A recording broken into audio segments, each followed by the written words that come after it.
wah saya harus kerja. Oke, singkat cerita udah dari rumah sakit pagi-pagi saya juga kerja. Sama, tepat juga jam 12. Saya balik lagi untuk istirahat sebentar aja karena letih banget saudara. Itu hari Kamis, letih banget, jam 12 mereka tidur. Saya juga akhirnya bisa istirahat sampai sekitar jam 4 lagi saudara. Bangunlah sama-sama, oke bangun. Saya tuh waktu itu kayaknya lagi roasting, kalau nggak salah saya lupa. Saya lagi roasting atau apa, mereka udah bangun. Lalu saya dengar ada bunyi pip pip pip pip pip pip pip pip pip pip pip pip. Ini suara termogan. Kalau udah bunyi pip pip pip pip, berarti lebih dari 39 derajat panasnya. Dan itu dites berkali-kali, DD 39 derajat. Matanya udah gini-gini. Udah gitu, udah nangis terus maunya nemplok sama saya stres. Kepikiran lagi, investigasi lagi. Udah finansial gak lulus, karena yang diperbuat tidak ada yang berhasil. Sekarang ada yang sakit. Kamu mau ngapain? Wah, stres banget saya, luar biasa stres banget. Lalu gak lama saya hubungin Kamayang, boleh minta tolong nggak? Tolong cariin pemain piano untuk hari Jumat besok. Saya nggak jelasin secara detail karena apa, cuma saya minta tolong ya. Terus Kamayang bilang, oh iya nanti ya saya kemungkinan karena ada kegiatan kemungkinan ntar dikabarin jam 9. Terus saya bilang, oke Kak, kalau misalkan nggak ada pun nggak apa-apa, saya tetap bisa datang. Lalu setelah itu saya masih terus mencari bantuan. Saya hubungin teman saya yang satu lagi, bro boleh minta tolong main piano nggak untuk besok, sorry ya urgent. Tiba-tiba loh kok ini gak delete. Terus kayak udahlah delete aja, gak jadi, saya gak jadi kirim. Jadi saya cuma bilang ke Kamayang. Sambil berdoa lalu jam 9 juga saya tanya sama Kamayang ada nggak? Katanya nggak ada. Gak bisa bilang udah Kak, nggak apa-apa, nggak masalah, aman kok, besok aku tetap layani. Saya ngomong itu sebagai seorang ayah, saya panik sebenarnya. 39 derajat, 39 koma, udah sampai matanya udah ketarik aja, udah naik, udah nggak bisa fokus sama sekali. Sampai akhirnya kita harus jaga gantian malam itu, karena saya takut tiba-tiba dia kejang pada saat tidur, panasnya naik. Karena selama dia panas, dia nggak bisa tidur sama sekali. Nangis doang, mintanya digendong, kita capek.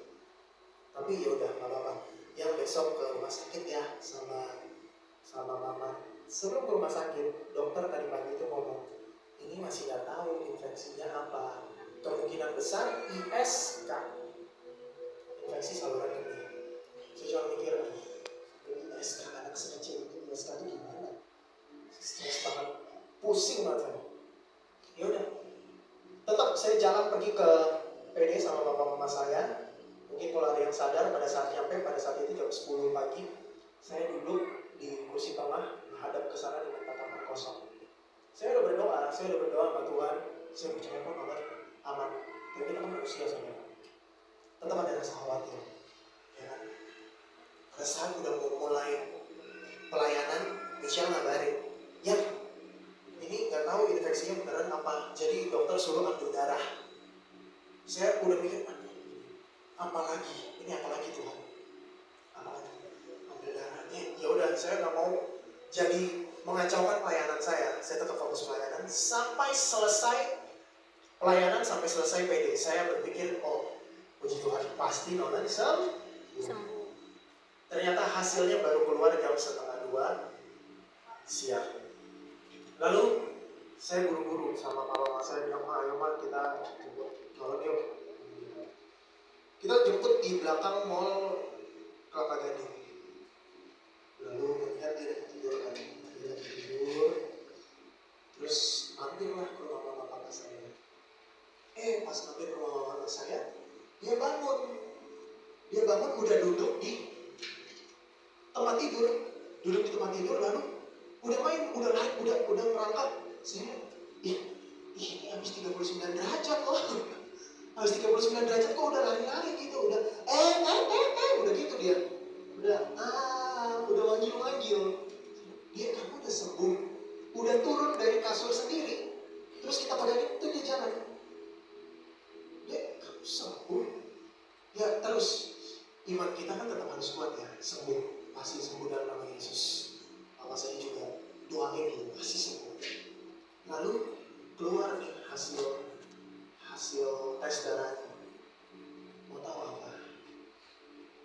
Hasil tes darahnya. Dokter bilang, tidak ada infeksi sedikit pun. Tidak ada infeksi sedikit pun, hanya HB kecil. HB itu kurang sedikit. Saya nggak percaya, ini 39 derajat dong. Naik turun loh dong. 39 derajat, naik turun. Saya nggak percaya, saya kirim hasilnya ke teman saya di Amerika. Ya memang dokter yang spesialis hebat di sana. Habis itu saya belum ngomong apa-apa, saya baru kirim, dia fast respon langsung bilang, dede lagi lemes ya. Bilang katanya sih infeksi, nggak ada. Ini dari hasil semuanya tidak ada bekas infeksi, tidak ada tanda-tanda infeksi, ini cuma HB-nya kurang.